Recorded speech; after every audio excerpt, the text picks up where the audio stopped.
want to use chaga, there's various ways that you can process it to make it more consumable. Obviously this is a little bit too big to consume, although you could consume it. Might not taste that good though. So if I had picked a much smaller mushroom, I could just throw that right in a pot and brew that up for a couple hours, get a nice black tea, and consume that as is. But this is obviously too big to put in a pot unless you have a really big pot, which I don't have. So what I do is I break it up into smaller pieces. So I break it up into about a 1/4 inch pieces, and that makes it a lot more workable. Now I could just take a handful of that, throw it in a big pot of water, brew that up for at least 2 hours to really get all the goods out, and then drink that as a tea.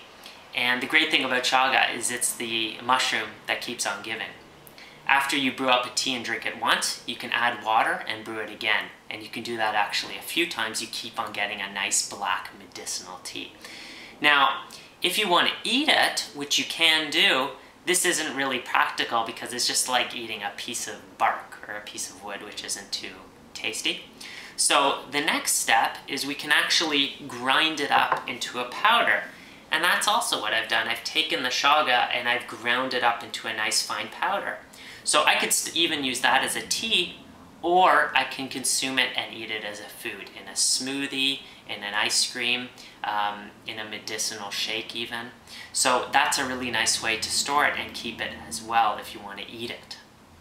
But sometimes we just want to take the herb the best way possible. We don't want to bother with making a tea. We don't want to bother with making a shake or eating it.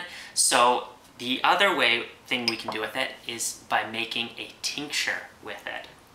And a tincture, simply what we're doing is we're extracting the good constituents out of the herb into a liquid substance. And then all you have to do is you have to take a couple dropperfuls or a dropperful or a few drops, depending on the dosage, of this liquid tincture, and it's really easy to take. You can do that multiple times a day, and there's not much effort